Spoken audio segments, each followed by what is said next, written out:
Oui, bonjour à toutes et à tous. Laissez-moi également vous souhaiter donc les meilleurs vœux de la part du groupe Métropole Insoumise, Résiliente et Solidaire. Des vœux de santé bien sûr, mais surtout pour les habitants de la métropole de Lyon, des vœux de hausse de salaire. Souvenons-nous, il y a un an, le 31 janvier 2023, nous étions 45 000 à manifester à Lyon contre le projet de loi de la réforme des retraites.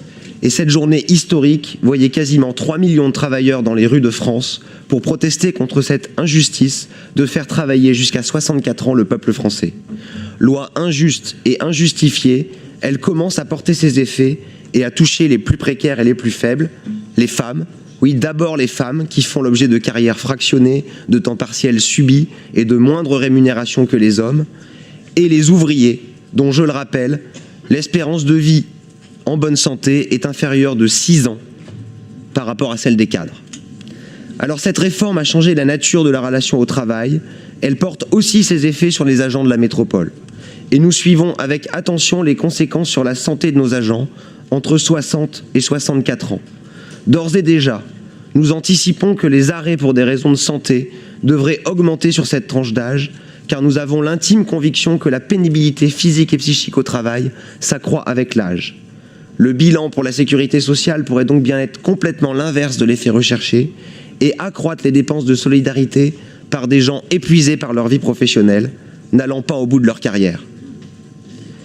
Et les manifestations d'hier ont laissé place cette année à un autre type de manifestation.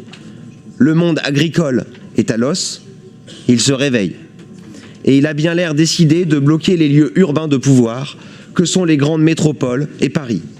Et les blocages à Givors, Limonest et à Vaux-en-Velin la semaine dernière concernent directement notre Assemblée.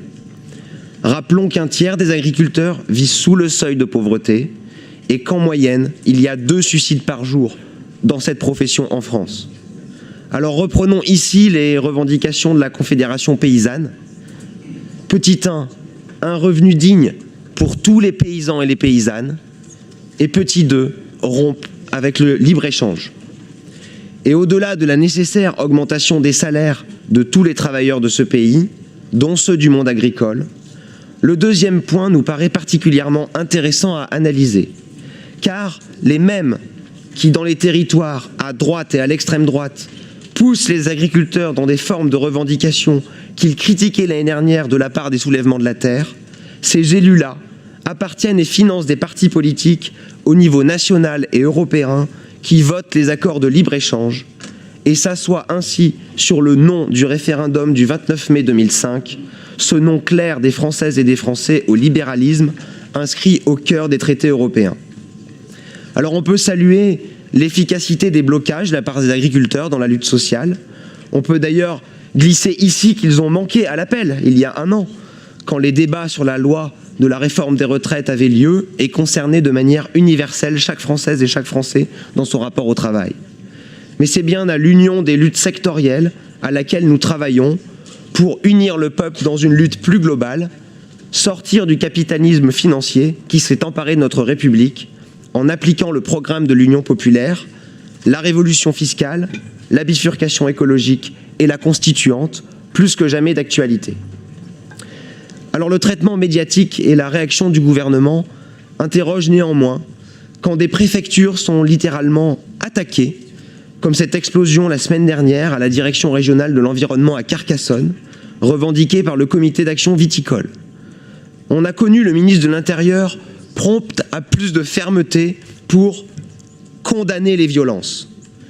Et nous permettons de saluer le récent texte de Frédéric Lordon sur son blog du Monde diplomatique pour revenir sur l'expression « 2 poids, 2 mesures » dont le système médiatique et le gouvernement sont les spécialistes.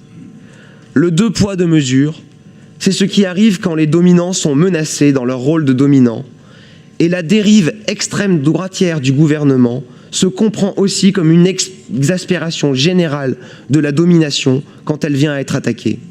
La radicalisation proprement délirante des poids et mesures est le symptôme de la domination mise en rage à sa déstabilisation, prête à toutes les brutalités sociales, physiques et symboliques pour se réaffirmer elle-même.